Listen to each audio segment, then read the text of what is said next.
30 सितंबर तक आप रिटर्न करिए। 4 महीने की समय है, कोई जल्दबाजी की जरूरत नहीं है। जब सर्कुलेशन से विड्रॉ कर रहे हैं, हम उससे खरीदारी कर नहीं सकते, तो लीगल टेंडर रहने का मतलब क्या होगा? Can I just add to that, sir? नहीं, खरीदारी क्यों नहीं कर सकते हैं? नोटिफिकेशन में हमने कहा है it continues as legal tender. हमने तो कहीं पे नहीं कहा, उसके आगे तो और कुछ नहीं कहा।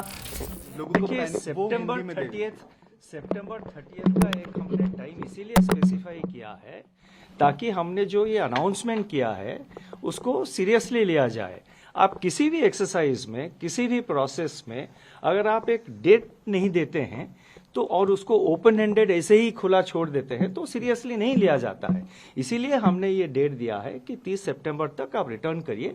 4 महीने की समय है, कोई जल्दबाजी की जरूरत नहीं है।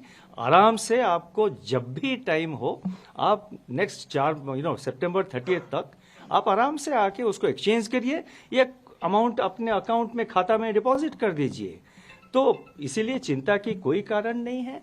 और जितना डिफिकल्टीज हो या जितना रिप्रेजेंटेशंस हो, मतलब जैसे कि मैंने कहा कुछ लोग फॉरेन कंट्रीज में रहते हैं, कुछ लोग फॉरेन ट्रैवल पे गए हैं, उन सब का जितने कठिनाइयां हैं, जितना डिफिकल्टीज है, वो हम सब स्टडी करके उसके कुछ हल निकालेंगे जरूर। ये मेरा आश्वासन है और मैं सबको अश्योर करना चाहता हूं कि कोई मतलब कंसर्न की बात नहीं है।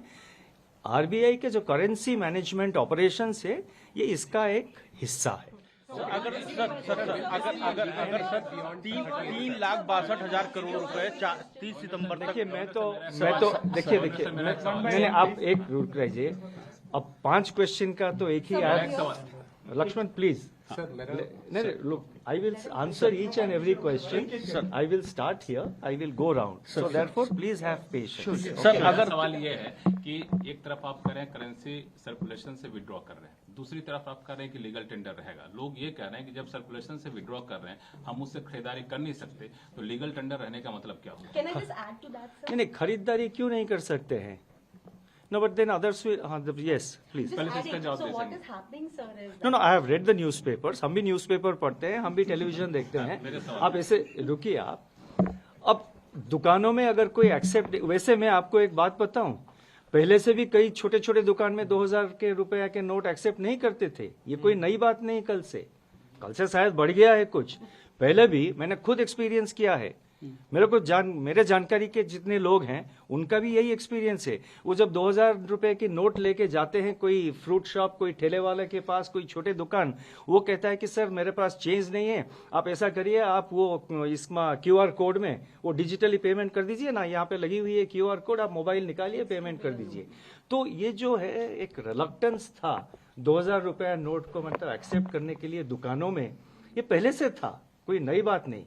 कल के बाद शायद बढ़ गया है, मैंने पेपर भी देखा कुछ रिपोर्ट्स, लेकिन मैं तो नोटिफिकेशन में हमने कहा है it continues as legal tender.